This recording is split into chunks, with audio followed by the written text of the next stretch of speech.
자, 두 번째 썰 한번 가보겠습니다. 이번엔 결혼 얘기 한번 해볼게요. 사실 여기 계신 분들 중에 결혼하신 분들 계신데, 사실 제 방송에 결혼하신 분이 몇 명 안 계세요. 지금 제가 객관적으로 결혼하신 분을 얘기할 수 있는 분은 저 HQ 키님하고 안드님 딱 두 분이에요. 그 외에 나머지 분들은 아마 결혼을 하셨는지 안 하셨는지 모르겠지만, 제가 알고 있는 사람들 대부분이 아마 결혼 안 했을 거예요. 저도 결혼 안 했습니다.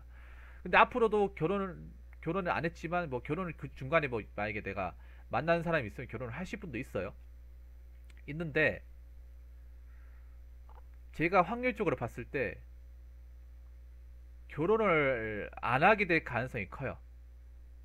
제가 그때 결혼을 그러니까 우리나라 사람들이 결혼을 하지 않는 이유라는 제목으로 영상을 그때 하나 만들었었잖아요. 기억나시죠? 그 영상에서 제가 어떤 얘기 했냐면, 그 남자들이 결혼을 하면 손해라는 인식이 깔려있기 때문에,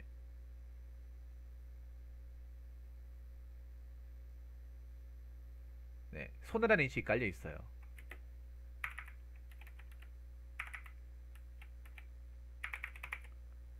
남자들이, 특히 남자들이 이런 생각 많이 가죠. 여자분도 마찬가지겠지만, 네, 손해보는 장사라는 것을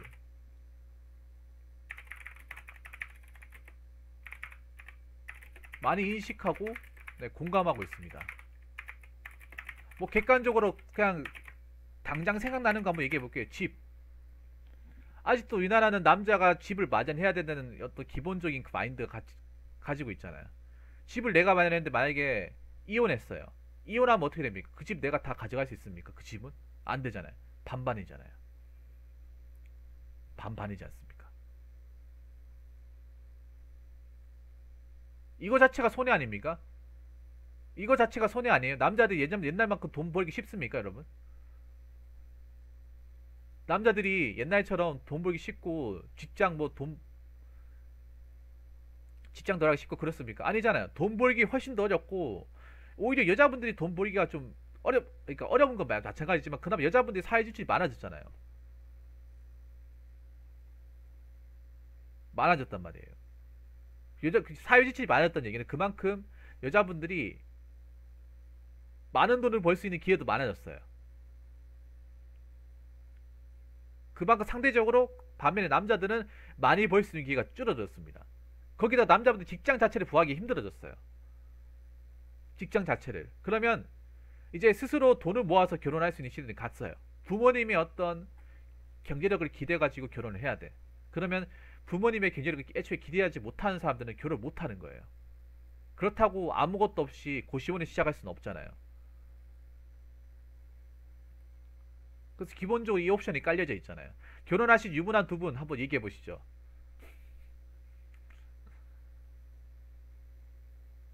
왜 가만히 계십니까? 그래서 그 이유는 많은 사람들이 결혼을 하이 리스크로 받아들이기 때문입니다. 제가 굳이 이렇게 얘기 안 해도, 여러분, 제가 굳이 이렇게 얘기 안 해도 많은 분들이 공감하고 있어요. 결혼은 하이 리스크다. 하이 리스크.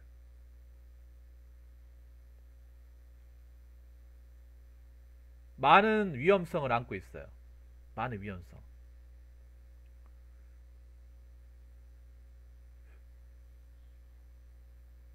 옛날에는 결혼이 어떤 만일 축복을 받고 인간의 인생에서 가장 중요한 순간이고, 그게 어떻게 보면 행복을 보장해주는 어떤 그런 상징물로 우리가 인식해 왔습니다.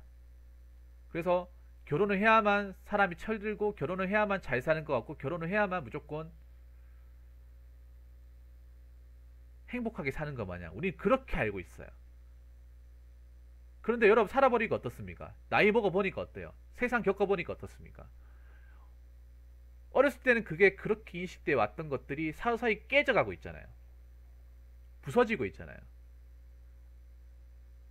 일단 결혼 자체가 쉽지도 않을 뿐더러 결혼한 조건을 만드는 것 자체가 쉽지도 않고, 과연 결혼해서 나랑 맞는 사람을 구하는 게 과연 쉬울까? 그리고 결혼을 해서 애 낳는 게 과연 쉬울까 이 세상에서? 그리고 결혼해서 필요한 비용을 내가 과연 다 마련할 수 있을까? 만약에 내가 결혼해서 어떻게 직장을 가졌는데 중간에 내가 잘리거나 못하게 되었을 때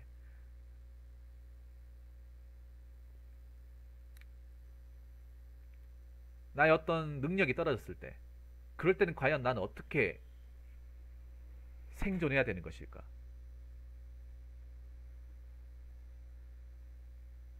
그래서 지금 많은 뭐 여자분들도 마찬가지겠지만 남자분들이 하이 리스크로 말합니다. 하이 리스크. 굉장히 높은 하이 리스크.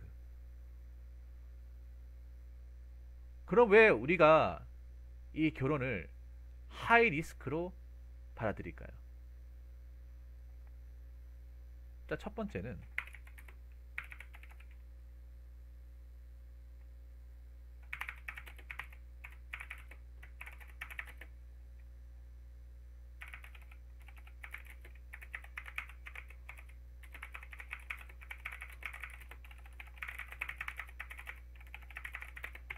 자, 마음에 맞는 짝과 결혼하지 못하면 사는 내내 지옥이다.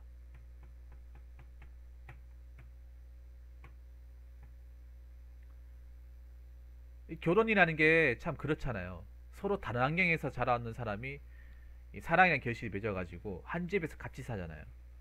한 집에서. 애초에 결혼해서 맞는다는 것 자체가 어떻게 보면 좀 말이 안 되는 거일 수도 있어요.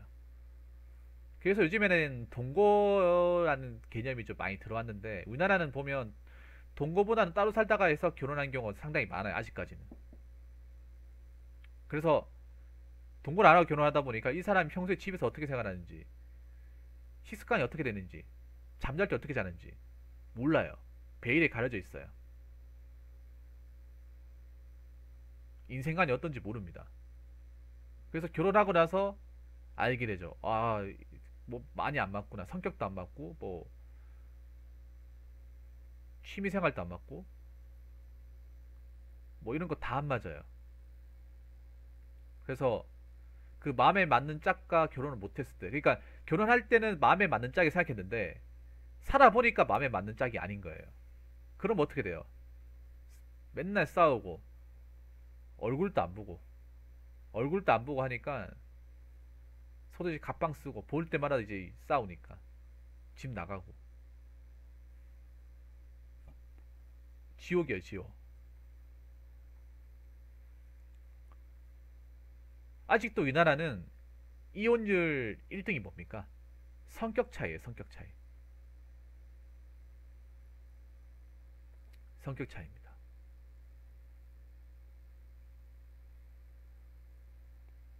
당연히 성격 차이가 있죠. 사람마다 그 성격이 다른데. 근데 그 갭 차이를 줄이지 못한다는 거예요. 갭 차이를 줄이려면 양보를 많이 하고 배제를 해야 되는데 약간 내가 낸데 나는 원래 이렇게 살아왔는데 나 원래 이렇게 이게 좋은데 이런 식으로 서로 이제 타협을 못 찾으면 이제 그거 가지고 계속 싸우는 거죠. 여러분 생각해 보세요. 결혼뿐만 아니라 친구끼리도 같이 살면 싸워요. 친구끼리도 같이 살면 의상합니다.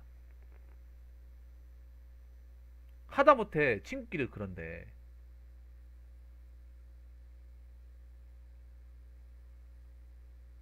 결혼 더 심하겠죠. 거기다 결혼은 뭡니까?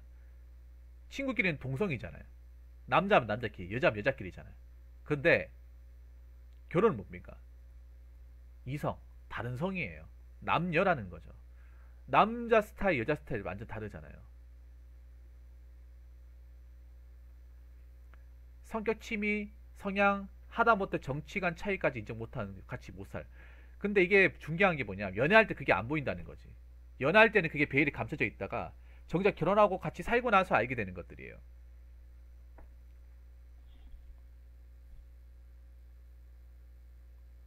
연애할 때는 항상 이쁘고 꾸민 모습, 나한테 뭔가 이렇게 좀 배려하는 모습만 보이다 보니까 실제 내 자기의 어떤 본 모습은 안 꺼내 놓잖아요.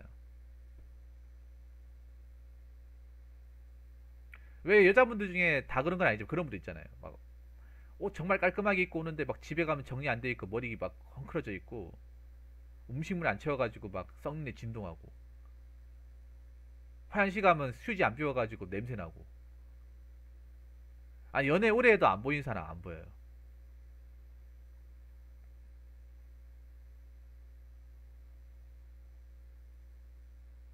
그래서 마음에 맞는 자가 결혼 못하면 내내 지옥이죠. 이건 뭐 결혼하신 분들 더 잘 아실 겁니다. 제가 이렇게 얘기를 안 해도. 자, 두 번째는요.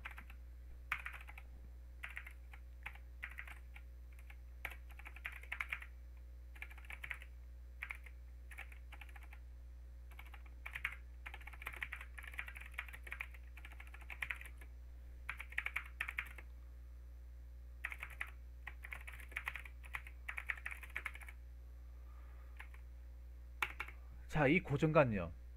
결혼하신 분들은 어떻게 생각하십니까? 사실 이 제가 얘기한 2번에 자유롭다고 스스로 얘기할 수 있나요?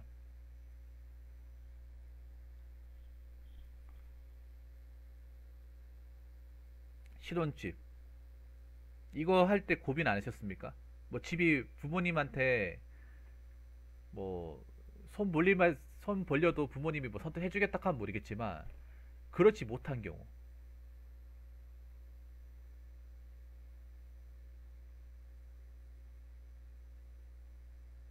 사실 지금 우리 결혼을 하는 거하고 어머니 아버지 때 결혼하는 건 너무나 달라요. 뭐가 다르냐 하면 우리 장건강이 딱조아님께서 말씀하셨지만 너무 많이 갖춰놓고 뭔가 시작을 하려고 그래. 완성된 상태에서. 우리는 완성되지 않았는데 정말 완성된 상태에 결혼을 시작하려고. 이거 문제가 있는 거 아니에요?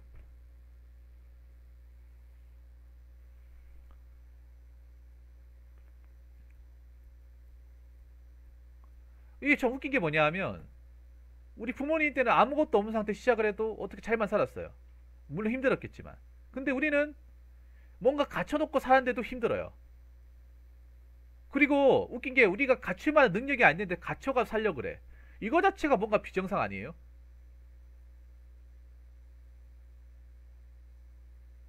너무 완성된 상태로 결혼을 하려고 하는 게 아니야?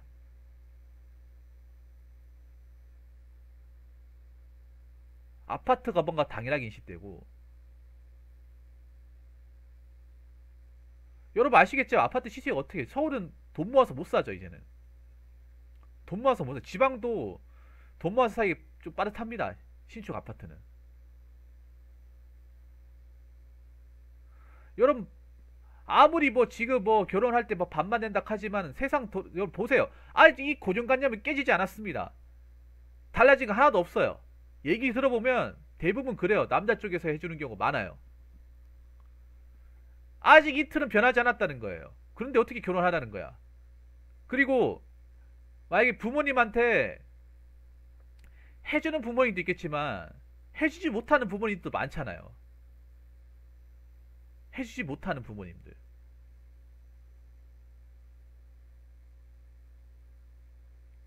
그리고 사실 어떻게 보면 부모님한테 해달라는 것 자체가 어떻게 불효죠, 불효. 불효 아닙니까? 부모님은 뭐 다른 부모님 뭐 땅 파서 장사합니까? 부모님은 노후 없습니까? 부모님도 나중에 노년에 편하게 사셔야 되잖아요. 그렇게 고생했으면 노년에 편하게 살아야 되는데 그거 노년에 편하게 살려고 만들어 놓은 돈인데 우리가 결혼한다는 목적으로 그걸 건드리잖아요. 사실 이것도 잘못된 거 어떻게 보면 결혼할 때 부모님의 노후를 건드리는 자체도 잘못된 거예요. 이것도 당연하게 생각하잖아요. 생각해보세요 여러분. 제가 그런 얘기 들은 적이 있었거든요. 예전에 아파트 경비하시는 분, 연세가 지긋하신 분 있었는데 그분이 공무원 하시다가 정년 퇴직하셨어요. 그래서 그런 얘기 했어요. 아니 공무원 정년 퇴직하셨으면 연금 받으면 되지 않냐 합니까? 연금은 5년 뒤에 나와서 지금 한 62살인데 3년 기다려야 된다. 아니 그러면 그 돈 많이 모아 놓으셨을 것 같은데 근데 나도 그렇게 생각했는데 애가 결혼할 때 되니까 아무것도 없이 보낼 수도 없고 그렇다고 뭐 손 놓고 있으면 안 되니까 불안해서 뭔가 해야겠다고 생각이 들더라고. 그래서 이거라도 해가지고 돈 모아서 좀 보태주려고. 우리 노후자금 만드는 우리가 뭐 시골 가가지고 땅 사가지고 편하게 살려고 했는데 그 돈 애들한테 주고 나니까 우리 돈이 없어. 연금은 또 뒤에 나오고 3년에 공백이 생기니까 그래서 발등에 불이 떨어져서 뭐라도 해야겠더라고. 그래서 일한다. 이런 사람들 진짜 많아요 여러분. 이런 분들. 그러니까 왜 지금 나이 들고 이제 정년 퇴직하신 분들, 베이비 부모 시대죠. 그분들 중에 막상 정년 퇴직해도 편하게 마냥 노시는 분들 그렇게 많지가 않아요. 일하시는 분들 많아요. 경비든 청소든.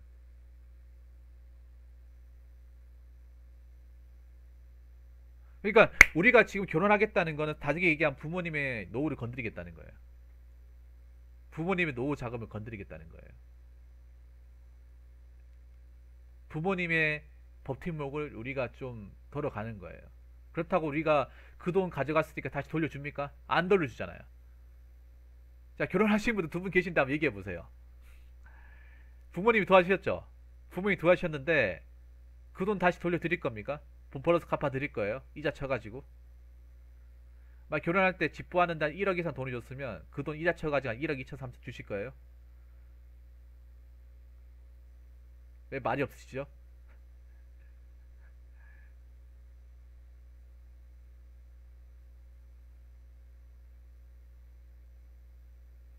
사실 어떻게 보면 지금 결혼하는 거 솔직히 부모님 덕이 크죠?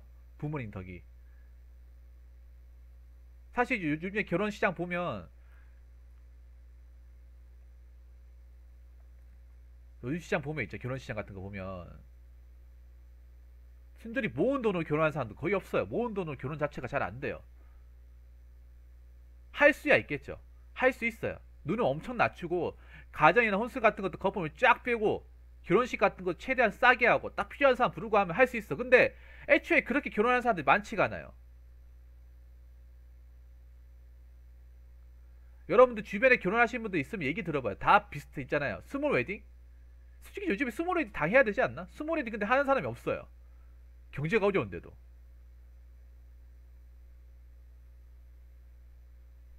예, 대리님은 그래 낫네요. 다 못 드리죠. 오히려 더 달라고 우리 부모님한테 좀 돈 없냐고 막 이렇게 보채는 사람들도 많아요.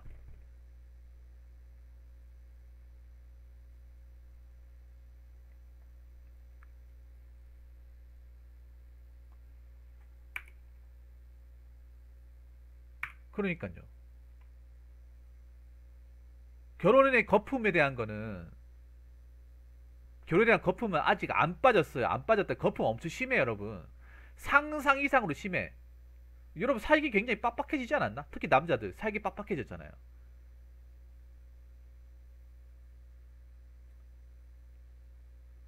가장 근데 중요한 게 자, 대리님. 집 빼고는 다 한 거는 그 집은 부모님이 해주신 거네. 봐봐요.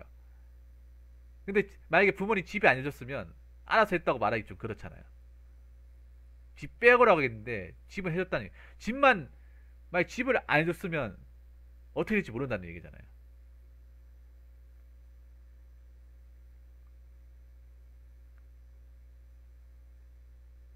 그러니까 지금 결혼 상태, 그러니까 저게 딱 얘기하는 거예요. 지금 우리나라의 결혼 문화가 부모님의 어떤 경제력과 뒷받침이 없으면 불가능해요. 스타트를 끊을 수가 없어요. 그래서 어떻게 됩니까? 결혼했는데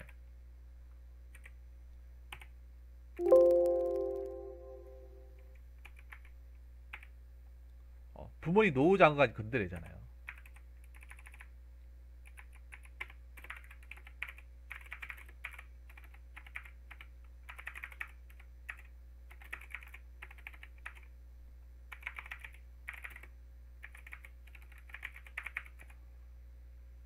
맞죠? 너무 죄송합니다, 안드니님. HQD 죄송해요. 이게 주제가 주제다 보니까 제가 좀 님들이 좀 건들 수밖에 없습니다.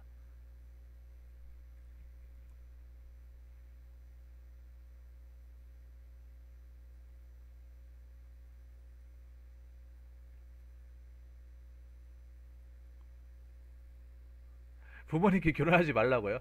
현명하신 부모님이네요. 내가 보니 그런 거예요. 댄디님이 만약에 아가씨 데리고 오잖아요. 그러면 만약에 댄디님 모아놓은 돈 없어요. 부모님 죄송한데 저 좀 한번 살려주십시오. 제가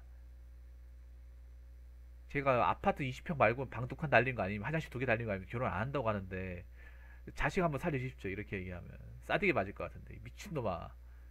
넌 여자 골라올 게 없어가지고 전화에 골라오냐 하면서.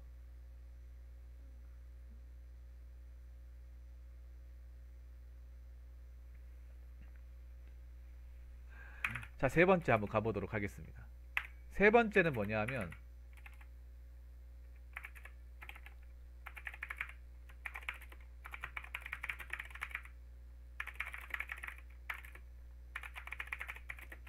자, 결혼까지는 어떻게 꼬린 했지만 이혼하는 경우도 허다합니다. 제가 뉴스 통계를 봤는데 한 35%? 전체 커플의 한 35% 정도가 이혼을 한대요. 지금. 아마 더 늘어날 가능성도 크다고 생각을 해요. 지금같이 어려운 시기엔.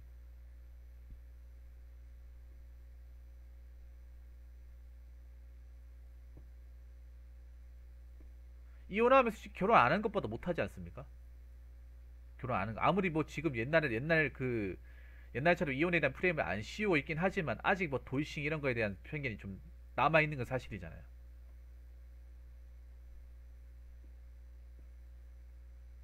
우리가 선입견을 가지고 보는 건 사실이잖아요. 그리고 문제가 뭐냐 하면 그러니까 이혼할 수도 있어. 결혼해가지고 마음에 안 들고 서로 도저히 못 살겠으면 이혼할 수 있는 거죠. 이제 옛날처럼 이혼이 뭐 죄도 아닌데요. 근데 중요한 건 뭐냐?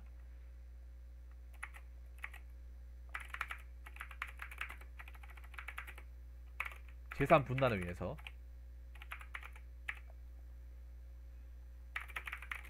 반반이 되는 거죠. 근데 여러분 시작할 때 반반이 아니었잖아요. 시작할 때 이미 결혼이 반반이 아니었잖아. 어. 평균적으로 봤을 때 남자 쪽이 훨씬 더 많이 쏠려 있죠. 근데 분할하면 반반이 되는 거예요. 이 기적 같은 마법.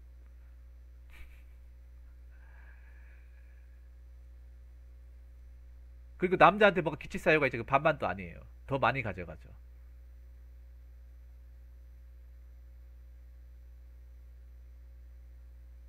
지금 이혼율 굉장히 높잖아요. 그러면 지금 이제 결혼하신 분들 중에서도 몇몇 커플들은 가정법원을 가고 있다는 거예요. 가정법원 가가지고. 그래도 손해는 손해예요. 그리고 중요한 게 이혼하게 되었을 때 특히 그게 중요해요.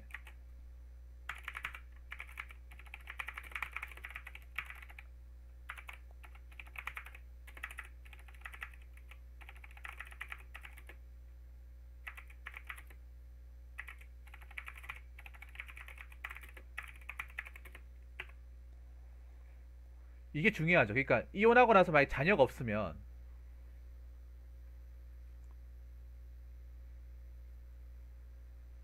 자녀가 없으면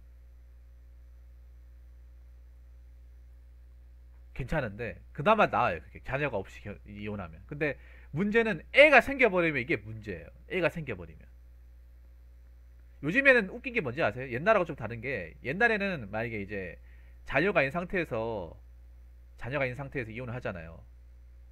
이혼을 하면 보통 어머니 쪽에서 양육권을 다 가져가요. 그래서 아버지가 따로 살고 양육비를 주죠. 근데 요즘엔 다른 게 여자분들도 자녀 안 가져가려고 하는 사람도 많아요. 양육권 안 가진 사람도 많아. 서로가 안 가져가려 그래.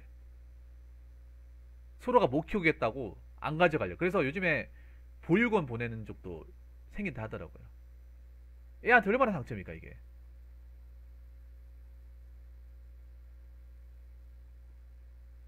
옛날에 우리 어머님들 중에 이혼하는 건 분명히 대부분 거의 전부 다 어머니 쪽에서 애들이 양육했어요.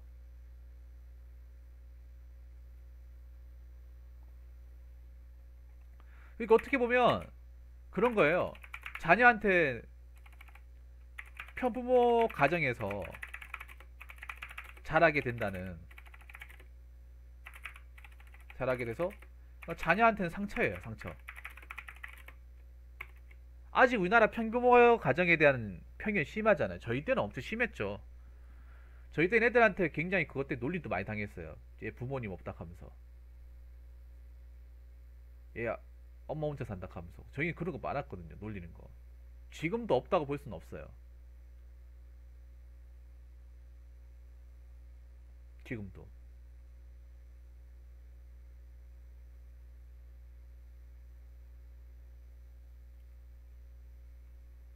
지금도 없다고 볼 수는 없습니다. 지금 더 심하겠지. 지금 SNS가 발달했으니까 이런 거 가지고 더 많이 하겠죠. 애들 야가졌잖아요, 솔직하게. 저희 때도 이 편부모 가정에 대한 이 놀 이런 거 있으면, 그런 가정에 자란 애들 있으면 좀 상처를 많이 받고 자랐어요. 쟤랑 놀지 마라 하면서.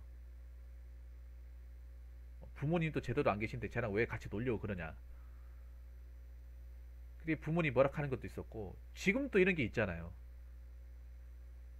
그러니까 우리나라는 뭐냐 하면 아직 이혼에 대한 편견이 아직 완전히 가시지 않았다는 거예요, 이게. 완전히. 뭐 이혼에 대해서 뭐 이혼할 수도 있는 거지 생각을 하지만, 아직 이 이혼 가정에서 자라게 되는 자녀한테는 굉장히 냉혹합니다. 냉정해요. 그러니까 자녀 없이 그냥 이혼하면 그나마 낫죠. 근데 자녀가 있을 경우 얘기가 틀려져, 이게. 완전히 틀려져요.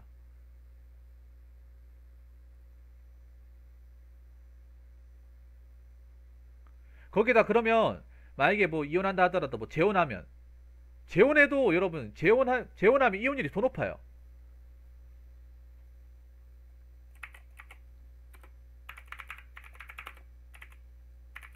초혼보다, 초혼이 첫 번째 결혼이죠. 이혼율이 훨씬 높아요. 왜 그래가지고 서로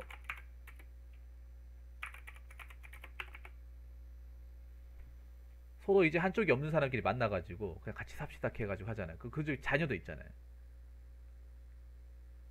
보통 잘 맞는 경우 그렇게 많지 않아요.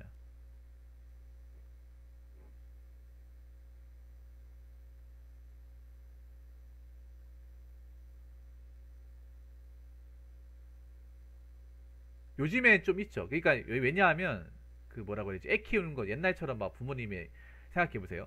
옛날처럼 막 애를 정성들여 키우고 이런 문화가 잘 아니잖아요. 솔직히 저희 어머니 세대가 좀 모성애가 좀 많이 강하죠. 왜냐하면 전업주부인분도 많고 가사일 경험하실 분들이 많다 보니까. 근데 요즘에는 전업주부들이 잘 없잖아요. 애도 보면 그 뭐 시댁이나 친정이 맡겨버리고 일하시고, 그러니까 퇴근할 때만 데리고 오고 그런 데가 많다 보니까 애 키우는 거 서툴다거나 힘들어하는 사람도 많고, 애를 싫어하는 사람도 있어요. 애 자체를. 그래서 요즘에 그런 사건도 많이 있었잖아요. 왜 결혼했는데 애를 방치해놔가지고 뭐 게임하는 방치해놔가지고 애가 굶어 죽는 사건도 있었잖아요. 사실 옛날 같은 경우 그런 거 생각하기 힘들거든요. 옛날 같은 경우는 먹을 게 없어가지고 그렇게 되는 경우는 없어도 양육 의무를 저버려가지고 그렇게 되는 경우는 없었어요. 근데 요즘에 그런 사건들이 다 발생을 했잖아요. 많이는 아니지만.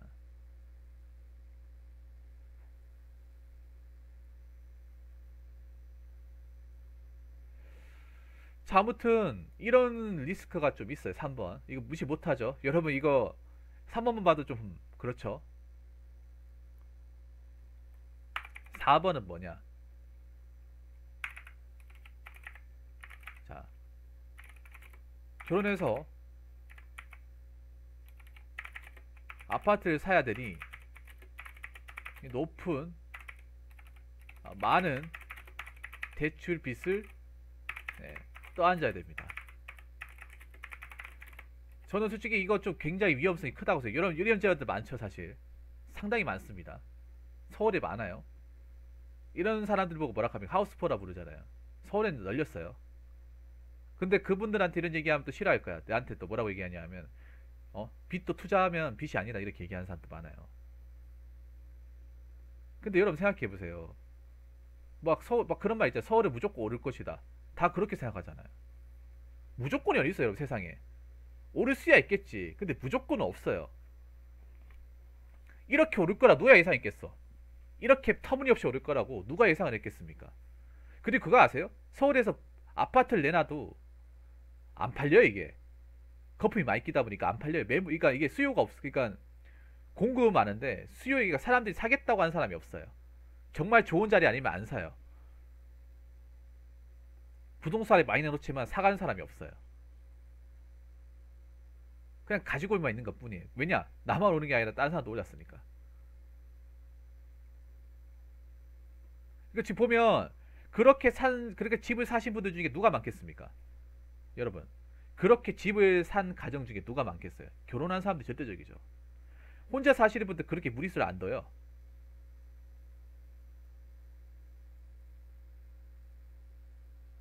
혼자 사는 사람들은 그렇게 무리수도 안 둔다니까.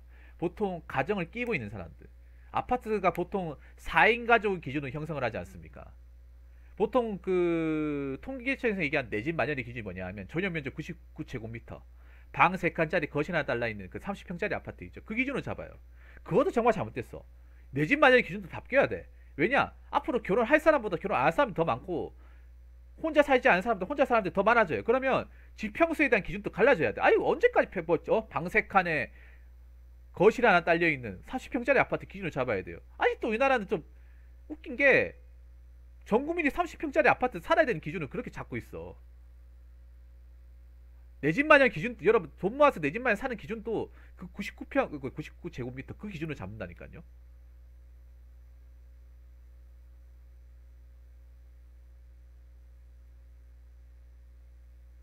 사실 여러분 생각해 보세요.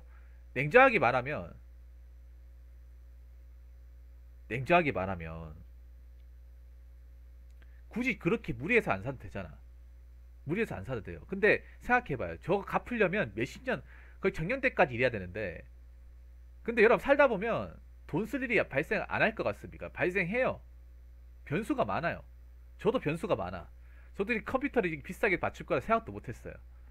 맞추고 나서 만족하지만 살다 보면 급하게 본의 아니게 돈 들어갈 일이 생깁니다. 무슨 무조건 뭐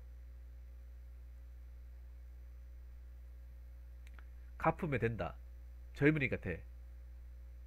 아니 그 중간에 어떤 일이 발생한다. 그럼 중간에 직장 잘린다는 생각은 안 해보나? 직장 잘릴 수도 있잖아요. 사기업 다닌 사람들 중에. 요즘 회사 어렵잖아요. 자기는 언제까지 거기 남아있을 거라 생각을 하나. 변수가 많다는 거죠. 그 변수 한두 명이겠습니까? 몇십만 명 될 것 같은데. 그리고 사고 당할 수 있고 뭐 가족 중에 뭐 병 같은 거 걸려서 보험 적용이 안 되는 병이 걸리면 돈 들잖아요. 그럼 그냥 방치해 놓을 겁니까?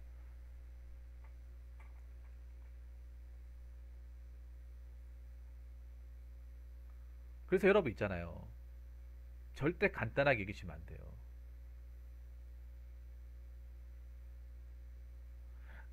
이제 기준을 원룸 기준으로 다운시켜야 돼. 다운시키는 게 아니라 그게 정상이죠. 사실 원룸 그 1.5는 그게 정상이야. 그게 정상이라니까요.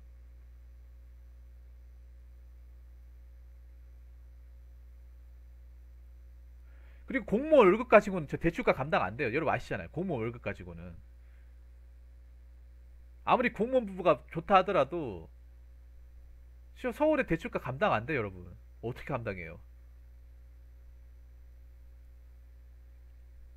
공무원이 하나 좋은 거는 대출을 잘 받는다. 신용 등급이 높으니까. 지급이 안정적이어서. 정말 진짜 소금 염전 나듯이 개짠돌이처럼 살아야 돼, 진짜. 취미생활 같은 거 안 하고. 애초에 공무원 직업 자체가 돈 많이 벌려고 하는 직업이 아니잖아요. 아무튼 결혼하면 이제 그러니까 결혼하면서 아파트를 지립하는 사람들이 많아요. 결혼하면서 아파트를 살게 되는 경우. 그러니까 혼자 살 때는 아파트가 필요 없었는데 결혼하면서 자식이 생기면서 식구가 많아지면서 공간이 필요하니까. 그러면서 아파트를 생각하면서 아파트 들어가는 경우가 많아요. 그래서 하우스포의 대부분이 이제 대부분이 결혼한 사람들이 많다. 아, 은가특구님 또 이제 공무원 하셨어요. 어떤 공무원요?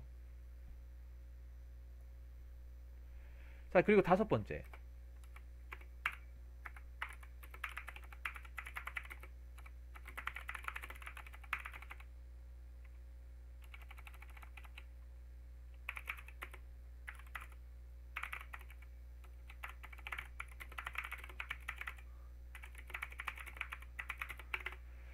자녀 키우는데 드는 비용의 부담. 자녀 키우는데 돈 많이 들죠? 예, 돈 엄청 많이 들어요, 진짜. 왜 이렇게 학원을 많이 보내는지 모르겠어. 그냥 독학시키면 안 되나? 아, 공무원분도 많구나. 어느 직년인지 좀 여쭤봐도 되겠어요. 어차피 공무원 잠깐 했다고 하니까 의원면직 하셨나 보네요. 이제 얘기하셔도 되잖아요. 아, 일행했었어요? 아이고, 고생했네. 엄청 힘들죠, 맞죠? 경기도 엄청 빡시겠네. 엄청 많이 빡시겠네요. 돈 너무 많이 들어요, 자녀 키우는데. 그렇죠. 어디 갈지 모르니까 거기 집값도 비싸잖아요. 그렇다고 주거를 제공해 주는 게 아니죠. 일행은 주거 지원 이런 거 없잖아요. 특정 부사관요. 아, 부사관은 좀 낫지. 부사관이 가장 큰 메리트가 이제 아파트 지원해 주는 거잖아. 아파트. 부사관의 최고 메리트 중 하나가 아, 유니티요. 아, 저 그거 저기 그 가짜 사나이. 아, 가짜 사나이. 그러면 저기 뭐야? 그분 아시겠네. 저 에이전트 H님 아시겠네요. 같은 유니티 출신이니까.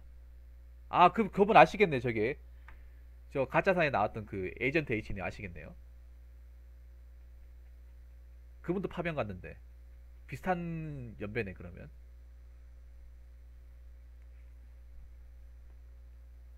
아, 그렇군요. 아, 요즘에 이번에 그 비투 하셨던. 아, 그렇군요. 야, 참. 아무튼 본론으로 돌아오자면 학원을 한 두세 개씩은 보내는 것 같아요. 너무 많이 보내. 자녀 키우는데 월 500씩 든다. 그러니까 어 자녀 키우고 애 키우는데 한 월 500은 벌어야 된다고. 근데 500 너무 큰 돈 아닙니까? 500이면 정말 큰 돈 아니야? 월 500씩이면 진짜 세상 걱정 없이 살 수 있는 돈 아닙니까? 월 400만 돼도 솔직히 말하면 돈 가지고 어디서 뭐 업신여기거나 돈 때문에 막 크게 막 그 걱정하거나 내 혼자 산다고 치면 남부럽지하게 살 수 있는 돈 아니에요? 근데 결혼하면 그게 기본적으로 나간다고 생각하니까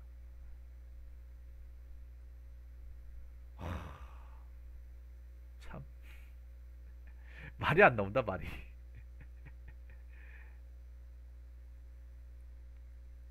너무 많이 들어요 솔직하게. 우리나라가 너무 많이 든다니까 애 키우는데. 혼자서 500 이상 벌기 힘들잖아요 직장에서. 아무리 대기업일 하더라도 대기업도 평달에 세 500이면 부장까지 가야 되잖아요. 근데 요즘엔 또 사교육이 워낙 심하니까 사교육 보내는 입장은 이해가 돼요. 결혼하신 분들이 자녀 키우는 입장에서 공교육이 솔직히 너무 질이 떨어져요. 공교육이 너무, 그러니까 그런 말 하더라고요. 결혼하신 분들이 자녀 키우다가 나는 학원 안 보내야지 안 보내야지 했는데 학원을 보내게 된 이유가 공교육 선생님이나 어떤 그런 책이나 이런 거 보니까 너무 솔직히 이게 공교육이 맞을까 싶을 정도로 질이 떨어진다고 얘기를 하더라고요.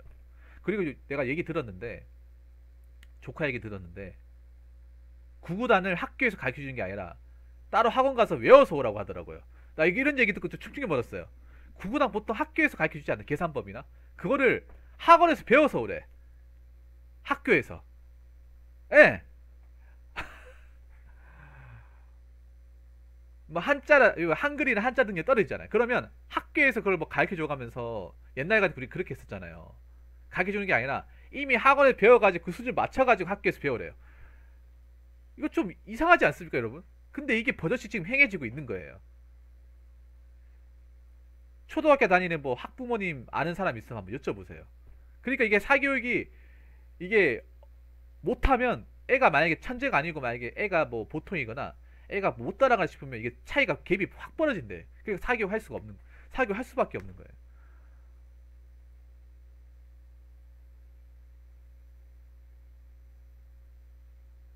그 기본적인 그러니까 구구단 덧셈 뺄셈 글쓰기 기본 아닙니까? 근데 그 기본적인 거를 학교에서 전적으로 전담해서 해주는 것이 아니라 학교는 그냥 판만 깔아주고 배우고 스킬 외우고 가는 거는 네가 알아서 해야 돼.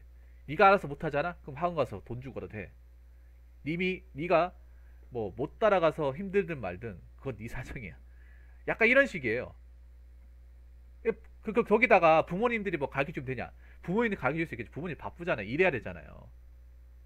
일해야 되니까 가르쳐 줄 시간이 없는 거예요. 혼자서 어떻게 깨우칩니까? 그 나이에. 학원을 갈 수밖에 없는 거예요. 그 친구들도 학원에 있으니까. 이 사교육을 하는 게 이게 이해가 돼요. 그 사교육을 하는 이유가. 그러니까 사교육 하시는 부모님들이 욕할 수가 없는 이게 상령이 그렇게 될 수밖에 없는 거예요. 그러니까 학원을 또 한 개만 보내면 되는 게 아니라 여러 개를 보내야 돼요. 요즘에 학원이 굉장히 세분화되어 있잖아요. 세분화되어 있어요.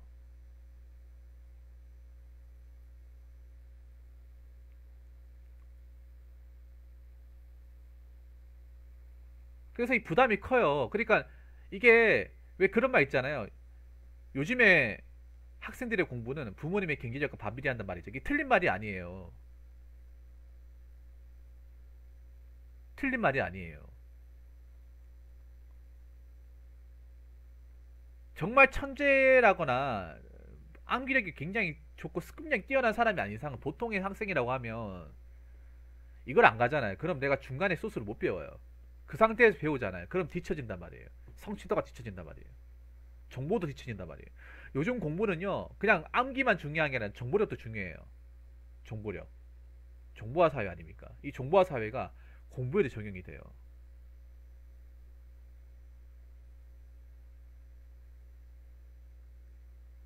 학원을 좋은 데 다닐 때 이 정보력과 어떤 입시 동향이나 문제 이런 거 파악도 더 잘해요. 괜히 쪽집게가 아니에요. 쪽집게가. 그러니까 그런 비용에 대한 부담이 굉장히 많이 들죠. 그러니까 혼자서 뭔가를 할 수가 없는 거예요. 뭔가 뒷바라지를 해줘야 되는 입장이죠. 근데 그 뒷바라지가 돈이라는 거죠. 그 돈, 학원비 해야 되는 거예요. 근데 생각해 보세요.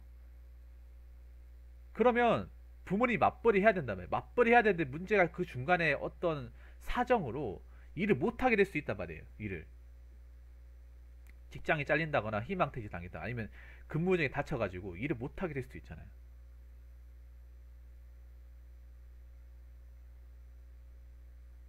그러면 그때 이제 그때부터 굉장히 위기가 발생하는 거예요.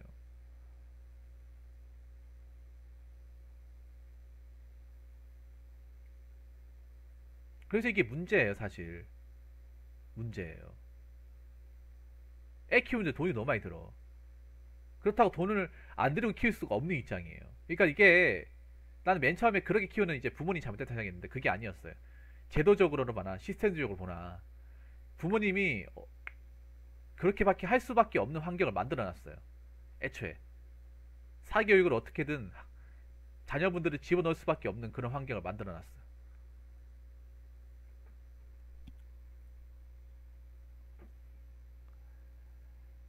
그 옛날 같은 경우에 제가 얘기를 하자면 옛날 같은 경우에는 뭐냐 하면 옛날 같은 경우 약간 정시가 메이저리그고 수시가 마이너리그예요. 약간 수시가 패자부활전. 내가 나도 그랬거든요. 옛날에는 정시가 본 게임이고 수시가 패자부활전이야. 아, 진짜로. 정시에서 못 간 사람들이 남아가지고 마지막 피치를 올리는 게 수시였어요. 아니면 수시 같은 경우에는 이제 그런 거죠. 수시는 보통 실업계 학생들 용도였죠. 실업계 학생들. 보통 제가 공부할 때는 인문계들이 수시를 안 썼어요. 왜냐하면 지금하고 다른 게 지금 수시대 좋지 않잖아요. 옛날엔 수시를 써도 좋은 대학교를 못 갔어요. 자, 2000년 초반인데 그때는 그냥 수시로 해서 좋은 대학교 가는 거 불가능에 가까웠어요. 그러니까 일반 지방대는 갈 수 있는데 지거국이나 인서울 아예 갈 수도 없었고 그때는 뭐 실업계 전형 자체가 없었어요. 지거국도 자리가 거의 안 나왔어요. 거의 안 나왔어.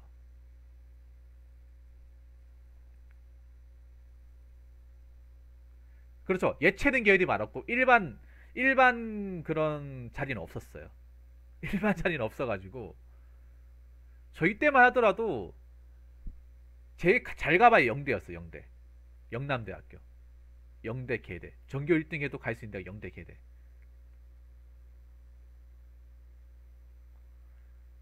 그 실업계 학생들이 보통 가방끈이 짧잖아요. 그래서 전문대. 그러니까 그때 당시에는 전문대랑 지방대 전문대가 이게 수시가 많았어요. 그 대부분 전문대를 많이 갔죠. 실업계 학생들은. 그냥 저희 때는 그랬어요. 그냥 지 거국하고 인서울 아예 쳐다도 못 본다. 실업계 학생들이. 감히 그냥 발 넣지도 못한다고 그렇게 생각을 했어. 그냥 전문대만 넣자. 선생님도 그걸 알기 때문에 전문대만 넣었어요. 전문대만. 네, 전문대만. 반에서 전교 1, 2, 3등 하면서 교상 추천서 받는 정도가 아니면 그냥 전문대만. 아무튼 그랬습니다. 옛날 얘기하다 죄송합니다. 주제와 상관없는 얘기인데. 여섯 번째는 뭐냐?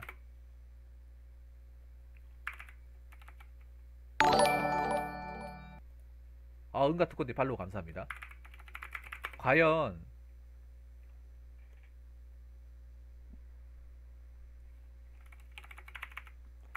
100세 시대인데 없는 돈에 대출에 자녀 양육까지 하면서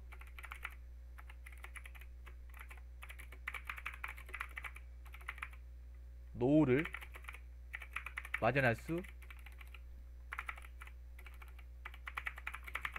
있을까? 자, 두 분. 자, 두 분 한번 얘기해 보세요. 두 분 한번 얘기해 보십시오. 우리 저 누구야? 안드리님하고 HK님. 100세 시대 아닙니까? 네, 100세 플러스 알파 시대라고 저는 그렇게 봅니다. 제가 항상 얘기하잖아요. 좋든 싫든 100세 살아야 된다고.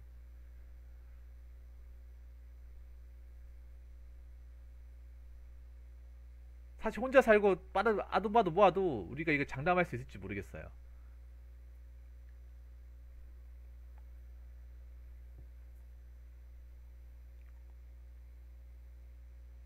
벌이가 엄청나게 많은 돈이 아니니까 대출도 있고 자녀 양육까지 해야 돼요. 근데 우리나라 아시잖아요. 우리나라가 100세까지 가냥 일할 만한 일이 없잖아요. 그러니까 내가 봤을 때는요. 우리나라가 만약에 100세 시대 가잖아요. 100세 시대는 개념이 잡히잖아요. 그러면 80세까지도 일할 수 있는 일거리를 만들어 줘야 돼요. 80세다 하더라도.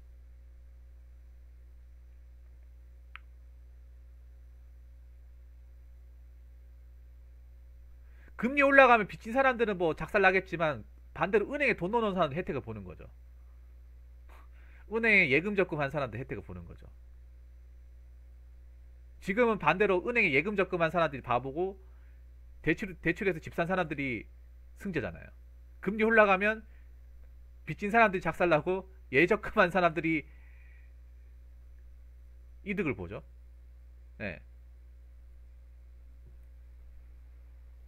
근데 지금 예적금하면 바보란 소리 듣고 이 등신아, 등신아. 여러분 예적금이 지금 금리가 얼마나 짠지 아십니까 진짜?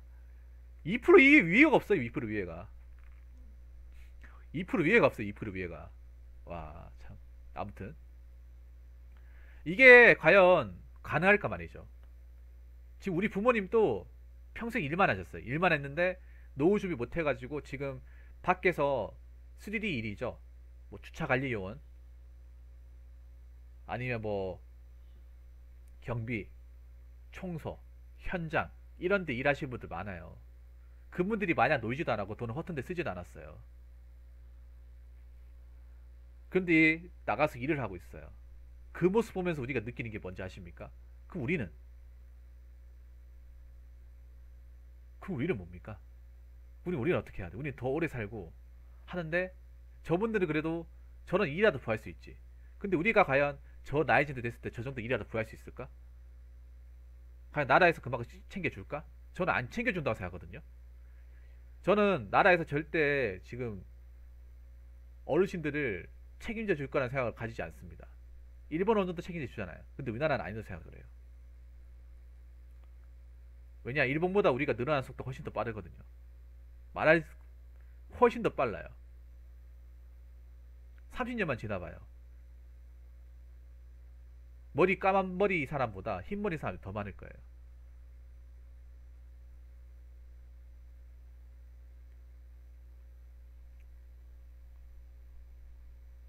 그럼 여기저기 가더라도 이제 어르신, 그러니까 어르신이란 개념도 이제 우리 때가 되잖아요. 우리가 어르신이 되잖아요.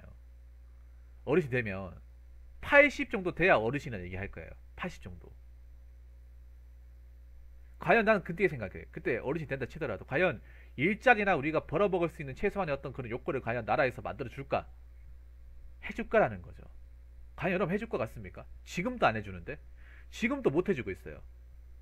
지금도 노인 빈곤이죠. 노인 빈곤. 우리나라 엄청 높은 거 알고 계시죠? 노인 빈곤율. 우리나라에 사실 이거 잘 안 드러나는 것 중에 하나가 노인 빈곤율이에요.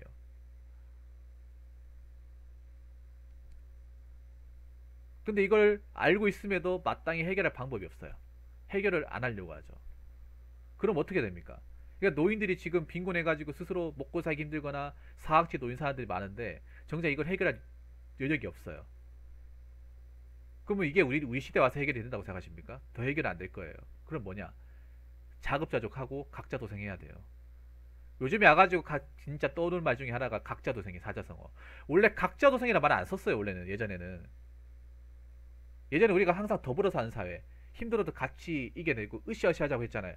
근데 메로나 터지고 하면서 갑자기 이렇게 튀어나온 사자성어, 가장 많이 쓰는 사자성어 중에 하나가 각자도생이에요. 근데 앞으로 이 각자도생이란 말 많이 쓸 거예요. 스스로 내 누울 자리를 만들어 놔야 돼요. 내가 내가 생존해야 돼. 만들어내야 돼. 누가 만들어 주는 게 아니에요. 근데 이게 과연 결혼했을 때 만들어질 수 있냐는 거죠. 사실 그런 게 커요. 계산해봤을 때 결혼해서 도저히 만들 수가 없기 때문에 결혼을 못하는 경우도 있어요. 그러니까 결혼이 싫다기보다는 현실적으로 계산기를 때려서 내가 봤을 때 내 주변에 나한테 돈을 줄 가능성도 좁고 돈 나올 구석도 없는데 벌이가 뻔한데, 만약 내가 결혼한 사람도 나랑 비슷한 어떤 처지의 사람과 결혼한다고 쳤을 때 과연 애도 낳고 다 했을 때 노후까지 과연 그렇게 다 준비하고 할 수 있을까? 세금도 더 많이 걷어갈 테고 경쟁은 더 심할 테고 양육비도 들 테고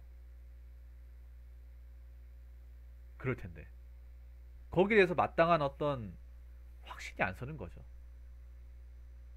물론 결혼하면서 헤쳐나가면 돼요. 우리 저 HQT님 말씀하신 것처럼 결혼하면서 헤쳐나가면 돼.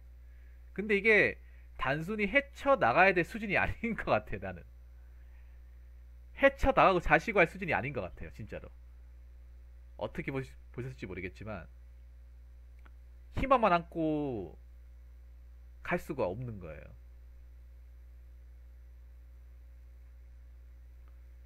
그래서 자꾸 뭐 이런 것 때문에 우리가 결혼에 대해서 막 안 한다기보다는 못하는 거를 자꾸 우리 보고 결혼 안 한다고 뭐락하잖아요.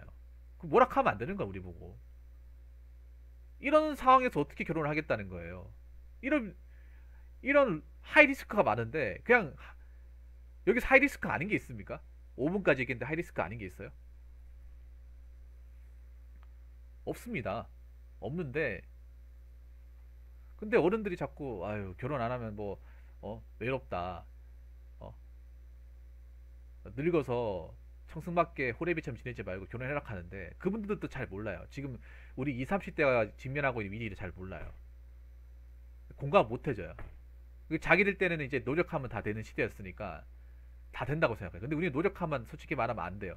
노력해서 안 되는 걸 빨리 파악을 해야 돼요. 여러분 그걸 알아야 돼. 노력해서 되는 게 있고 안 되는 게 있는데 노력해서 안 되는 걸 빨리 파악을 하고 캐치를 해내야 돼요. 그래야 내가 시간과 비용을 절약을 할 수 있어요. 공무원 시험도 마찬가지예요. 공무원 시험도 내가 어떤 공부에 대한 어떤 재능이나 엉덩이에 붙여가지고 앉아 있을 만한 기본적인 자세가 안 돼 있으면 덤비면 안 돼요. 공부를 태어나서 제대로 해본 적이 별로 없다 하면 안 돼.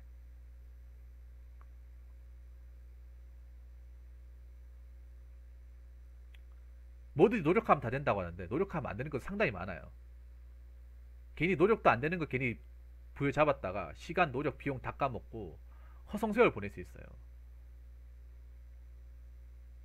자, 그래서 제가 드리고 싶은 얘기는 이걸 알아야 됩니다. 왜 많은 남녀들이 결혼을 못 하는지, 결혼에 대해서 안 하려고 하는지, 그냥 싫어서 안 하는 게 아니라는 사실을 많은 어떤 분들이 아셨으면 좋겠어요. 특히 기성세대 분들, 우리 부모님 세대 분들 아셨으면 좋겠어요. 저희 보고 맨날 결혼 안 하네 이기적인 생각하는데 이기적인 게 아니라 이렇게 안 살면 힘들어요. 이렇게 안 살면 우리 앞으로의 삶이 힘들기 때문에, 그리고 생각 이상으로 높은 위험성을 안고 있기 때문에 저희가 함부로 결혼이라는 얘기를 못 꺼내는 거예요. 그래서 우리 주변에 자꾸 결혼 안 한다고 너 왜 결혼 안 하냐 어? 이렇게 자꾸 쪼지 마시고 지금 직면에 있는 20, 30대 친구들의 어떤 그런 문제들을 공감해 주시고 이해해 주시기를 부탁드리겠습니다. 자, 이상으로 두 번째 썰 마치도록 하겠습니다.